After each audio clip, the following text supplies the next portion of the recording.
morning, y'all. I hope you had a nice transition from the banks of the Nile to the banks of the Ganges.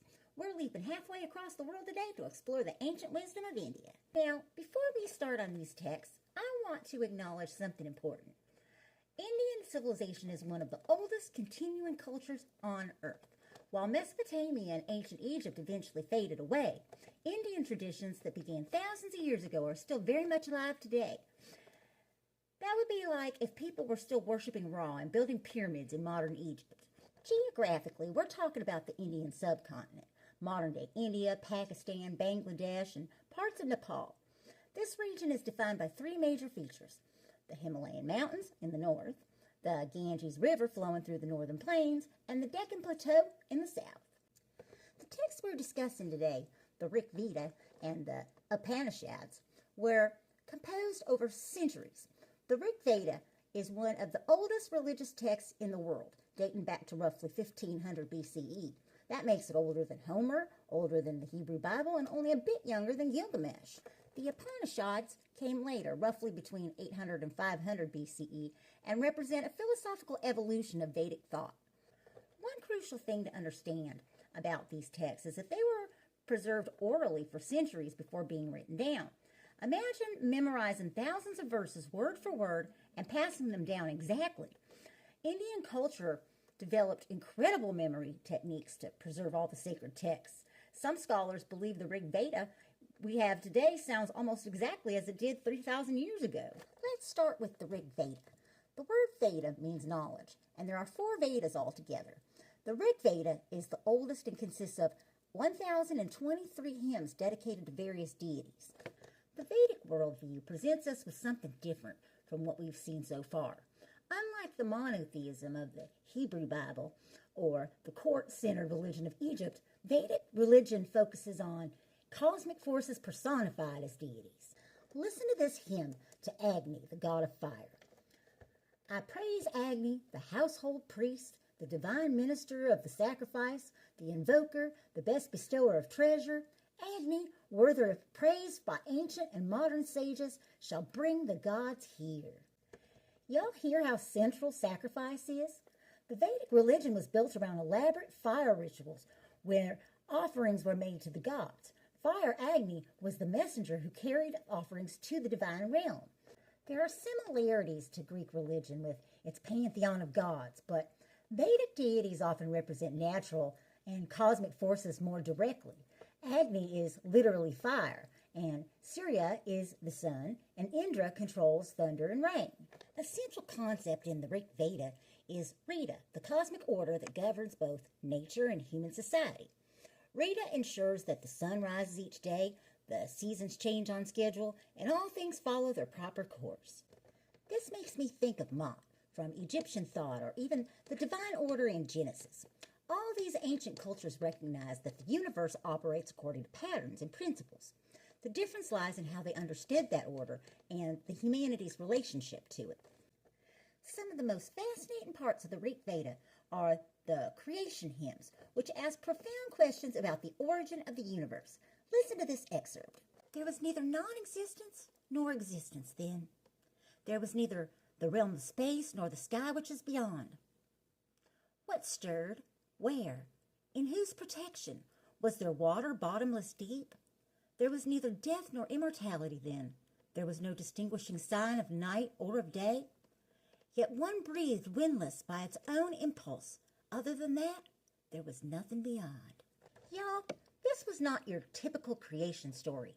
Instead of simply declaring in the beginning God created or describing a battle between primordial forces, this hymn is asking questions.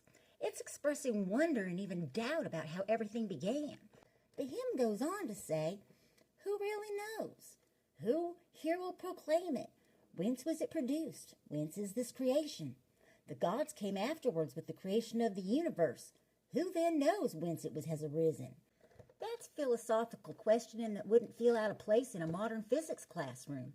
3,000 years ago, these poets were grappling with the deepest mysteries of existence. Now let's fast forward a few centuries to the Upanishads. The word Upanishad means sitting near, referring to students sitting at the feet of a teacher to receive secret knowledge. These texts represent a philosophical revolution in Indian philosophical thought. While the Vedas focused on external rituals to please the gods, the Upanishads turned inward, asking, what is the self? What is the nature of reality? How can we find liberation from suffering? In the beginning, my dear, this universe was being alone, one only without a second. Some people say in the beginning was non-being alone, one only without a second. From that one being, being was produced. But how indeed could it be thus, my dear? How could being be produced from non-being? On the contrary, my dear, in the beginning, this was being alone, one only without a second. This passage is doing something revolutionary. It's using rational argument rather than mere authority or tradition. It's saying, think about it logically. How could something come from nothing? The Upanishads are full of these philosophical dialogues. Two most important concepts in the Upanishads are Brahman and Atman. Brahman is the ultimate reality, the fundamental ground of all existence. Atman is the true self, the eternal essence within each person. And here's the mind-blowing insight of the Upanishads. Atman and Brahman are one and the same. The divine reality that underlies the entire universe is identical with your truest, deepest self. That which is the finest essence this whole world has, that is at its soul, that is reality. That is Atman, that art thou. That art thou is perhaps the most famous phrase in the Upanishads. It declares that your true self is not separate from the ultimate reality of the universe. It's like discovering that a drop of water is not different from the ocean. This is quite different from the Hebrew conception that there's always a separation between God and humans. In the Upanishads' view, the separation is an illusion that can be overcome through knowledge and spiritual practice. Which brings us to another key theme in the Upanishads. The path to liberation lies through knowledge. Not just good deeds or ritual, but this isn't book learning. It's direct realization of one's true nature. The ignorant man runs after pleasure, sinks into the entanglements of death. But the wise man, seeking the undying, does not run among things that die. One thing that makes the Upanishads so engaging is their dialogue structure.